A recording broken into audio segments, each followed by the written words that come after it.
Every Sunday at exactly 9 o'clock, Daniel parked his old blue sedan across the street from a quiet brick church, never stepped outside, never walked toward the entrance, never called anyone's name. Instead, he sat behind the steering wheel with both hands resting quietly in his lap, waiting for only one person to arrive. A few minutes later, Sophie appeared with her husband and their little son. She looked happy, she laughed with her family, and she had no idea that someone across the street had been waiting all week just to see her smile. Daniel watched from a distance, his eyes filled with love and regret that words could never explain. When the church doors closed behind her, he stayed exactly where he was until the service ended. Then he quietly started the engine and drove away without anyone noticing he had ever been there. This had become his secret routine every single Sunday for almost 2 years. Anyone who saw him would probably think he was following a stranger, but Sophie was not a stranger. She was his only daughter, the person he loved more than his own life. There was a time when they spoke every day, shared Sunday lunches, celebrated birthdays together, and laughed over the smallest things. After Sophie's mother passed away, they promised they would always stand by each other, no matter what life brought their way. Then one painful evening changed everything. A misunderstanding turned into an argument. The argument became silence, and the silence slowly became a wall neither of them knew how to break. Daniel reached for his phone countless times, but fear always stopped his hand before he could make the call. Believed Sophie deserved peace, even if that peace no longer included him. Then one Sunday morning, by complete accident, he saw her walking into this church with her family. She looked healthy, she looked safe, and most importantly, she looked happy. At that very moment, Daniel made a promise that no one would ever have if he could no longer be part of his daughter's life. He would still protect her in the only way he could be, quietly, making sure that every Sunday she walked into that church with a smile on her face. Sunday after Sunday, Daniel arrived before anyone else, always choosing the same parking space across the street where no one would notice his old blue sedan. He knew exactly when Sophie would appear, exactly how she would hold her little son's hand, and exactly how she would smile before walking through the church doors. Watching those few precious moments became the happiest part of his entire week. He never allowed himself to get closer because he believed one unexpected meeting might reopen the painful wounds they had both tried so hard to bury. So he remained invisible, loving his daughter from a distance while carrying the weight of his own silence. He owned cold Sunday. Heavy rain covered the streets, and Daniel wondered if Sophie would stay home. But right on time, her car slowly turned the corner. Daniel smiled with quiet relief as Sophie helped her son out of the car. The little boy suddenly slipped on the wet path. Before anyone else could react, Daniel instinctively reached for the door handle. His heart told him to run toward them. His mind begged him to stay where he was. For a brief moment, he forgot every promise he had made to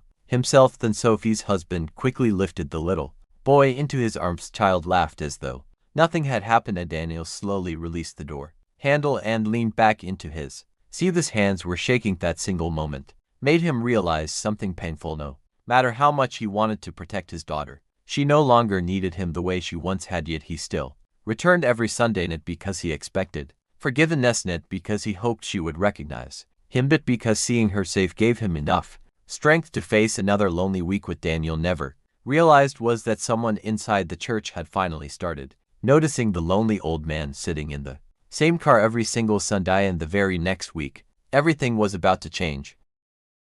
The following Sunday began like every other one. Daniel had lived for the past 2 years, parked across the street, lowered the window just enough to hear the church bells, and waited quietly. Sophie arrived with her family, smiling as always, completely unaware that her father was only a few yards away. Daniel watched until the church doors closed, then lowered his eyes with a gentle smile. Just as he reached for the car keys, someone knocked softly on his window. Daniel looked up in surprise. Standing beside the car was an elderly woman with kind eyes and a warm smile. She introduced herself as Margaret, a volunteer at the church, apologized for disturbing him, then asked the question Daniel had feared for so long. You have been sitting here every Sunday for almost 2 years. Are you waiting for someone? For a few moments Daniel could not answer. His voice had almost forgotten what it felt like to speak about Sophie. Finally he whispered, "Me daughter." Margaret remained silent, allowing him to continue. Daniel looked toward the church and smiled sadly. She does not know I come here. I only want to see that she is happy. That is enough for me. Margaret's eyes filled with tears,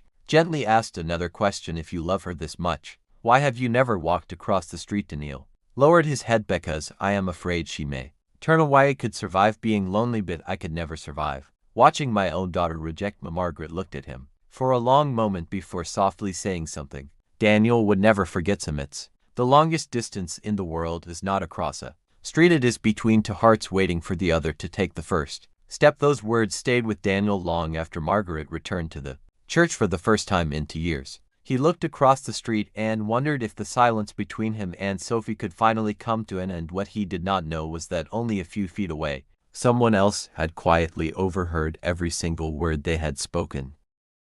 Daniel drove home that afternoon with Margaret's words echoing in his heart for the first time in 2 years. He opened the small wooden box that had remained untouched on a shelf beside his bed. Inside were dozens of letters. Every single one was addressed to Sophie. Every birthday he had missed, every Christmas they had spent apart, every Father's Day when his phone never rang, had written everything he wished he had the courage to say it. Not a single letter had ever been mailed. Daniel gently placed them back into the box and whispered to himself, "Maybe next Sunday across town." Sophie was helping her son prepare for bed when the little boy suddenly asked a simple question. "Mom, who is the old man sitting in the blue car outside the church every Sunday?" Sophie's hands froze as she looked at her son in complete surprise. "What old man?"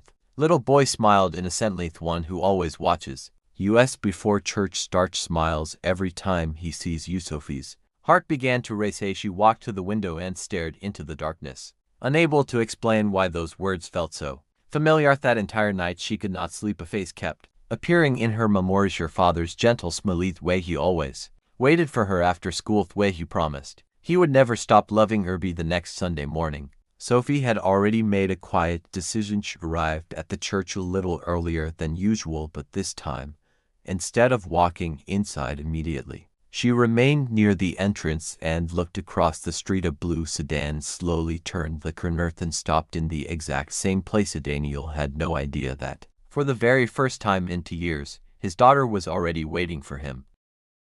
Daniel took a deep breath and looked toward the church as he always did, but this Sunday felt different. The entrance was not empty. Sophie was standing there alone, looking directly across the street. For a brief moment, time seemed to stand still. Daniel quickly lowered his eyes, thinking she could not possibly be looking at him. When he gathered the courage to look again, she was slowly walking toward his car. Every step made his heart beat faster. His hands trembled as he reached for the door handle. He had imagined this moment hundreds of times. Now that it was real, he could not find a single word to say. Sophie stopped beside the driver's window. Their eyes met for the first time in 2 long years. Neither of them spoken, neither of them needed to. Tears quietly filled both of their eyes. Finally, Sophie whispered. That one word broke the silence that had separated them for so long. Daniel stepped out of the car, afraid that if he moved too quickly, the moment might disappear. Sophie looked at him with tears rolling down her face. "Why did you never come to?" Daniel smiled through his tears. "Because I thought you were happier without me." Sophie shook her head. "He waited every single day for you to Callie believed you no longer wanted me in your life." Daniel closed his eyes. For a moment they had both spent 2 years believing the very same lie. Without another word, Sophie wrapped her arms around her father. Daniel held his daughter as tightly as he had the day she was born. Across the street, the church bells began to ring once again for the first time in years. Daniel did not watch his daughter from a distance. He walked beside her together as they entered the church. Sophie's little son reached up and held his grandfather's hand with a bright smile. In that quiet moment, Daniel realized something he wished he had understood years earlier. Love does not disappear because of silence. Sometimes it is simply waiting for one brave step to bring two hearts back together.